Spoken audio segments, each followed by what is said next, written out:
بالکل صحیح. چلتے چلتے تم سے ذرا عمر کے بارے میں پوچھتی چلوں. بس بس بھائی، میں چلا، مجھے ان سے بہت ڈر لگتا ہے۔ ارے ارے، کہاں جا رہے ہو؟ سنو تو صحیح، کس سے ڈر لگتا ہے؟ عمر رضی اللہ تعالیٰ عنہ سے۔ پاگل ہو گئے ہو؟ میں تو تم سے تمہاری عمر کے بارے میں پوچھ رہی تھی.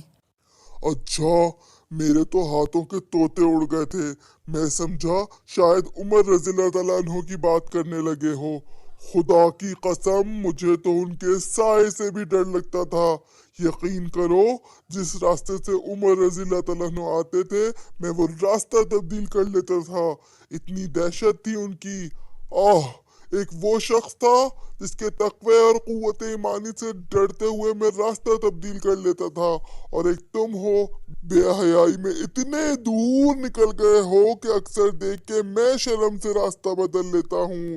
رہا تمہارا میری عمر کے متعلق سوال، تو کیا تم اپنی عمر بتانا پسند کرو گی؟ تم تو فوراً ننھی بن جاؤ گی۔ اچھا بہن، اب اگر کوئی اور سوال رہ گیا ہے تو جلدی سے پوچھ لو۔ منہ سنبھال کر بات کرو، خبردار جو مجھے بہن کہا. ارے ارے، اس میں کیا غلط بات کہہ دی میں نے جو ایسے آپے سے باہر ہو رہی ہو؟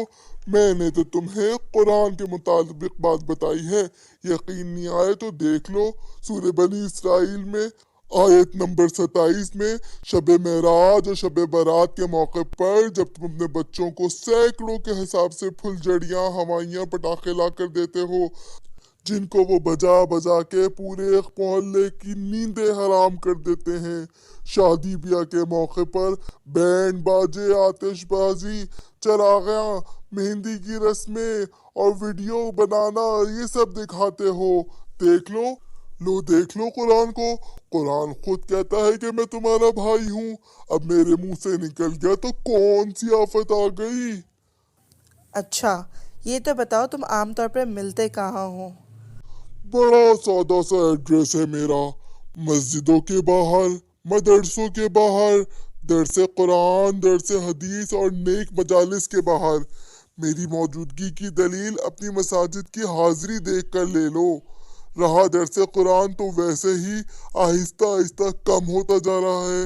اتفاق سے جہاں ہوتا ہوں وہاں اتنے اشتہارات، بینر اور بار بار کے اعلانات کے باوجود گنتی کے چند بوڑھے افراد میری موجودگی کی دلیل ہیں۔ عجیب بات ہے، تمہیں تو کسی سینما گھر، تھیٹر میں ہونا چاہیے. تم تو پڑھے لکھے بے وقوف ہو، مجھے کیا پاگل کتے نے کاٹا ہے کہ تمہاری طرح اتنا فارغ ہوں کہ سینما گھر کے باہر بیٹھا مکھیاں مارتا رہوں؟ میرا تو صرف اتنا کام ہوتا ہے کہ تمہیں اشارہ کروں اور تم میرے ایک اشارے پہ تڑپ تڑپ کر میرے ساتھ چلنا شروع ہو جاؤ۔ خدا کی قسم، وہاں مجھ سے پہلے پہنچ جاتے ہو۔ پھر بھلا ایسی جگہ پہ میری کیا ضرورت، میرا کیا کام؟ تم سے یہ پوچھنا تو یاد ہی نہیں رہا کہ تمہاری خوراک کیا ہے، یعنی کھاتے کیا ہو؟ بس جی، تم جیسے دوستوں کی مہربانی ہے۔ مرغ کا گوشت، بکرے کا گوشت، ٹکے کباب، مچھلی، بریانی، سی پائے، ہریسہ، چنگا چوکیا، کھانے کو جو مل جاتا ہے۔ عجیب بات ہے، کہاں سے خریدتے ہو یہ سب کچھ؟ تمہارے ہوتے ہوئے مجھے کیا پڑی ہے پیسے ضائع کروں؟ جب تمہارے سامنے مختلف انواع و اقسام کے کھانے رکھے ہوئے ہوتے ہیں اور تم بغیر بسم اللہ پڑھے اس کو چٹ کر جاتے ہو، در حقیقت ایک ایک لقمہ میرے پیٹ میں جا رہا ہوتا ہے۔ کیا چٹپٹے کھانے ہوتے ہیں وہ! اس بات کی کوئی دلیل؟ شرم آنی چاہیے تمہیں، اپنے نبی صلی اللہ علیہ وسلم کے فرمان کے بعد بھی دلیل مانگتے ہو۔ پھر بھی تسلی نہ ہو تو تمہیں سمجھائے دیتا ہوں، اتنی مرغن غذائیں کھانے کے باوجود تمہارے جسموں میں رتی بھر طاقت نہیں ہے۔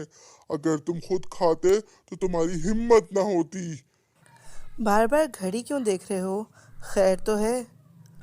خیر ہی تو نہیں ہے، تم نے تو لوگوں کو دکھانے کے لیے گھڑی پہنی ہوتی ہے۔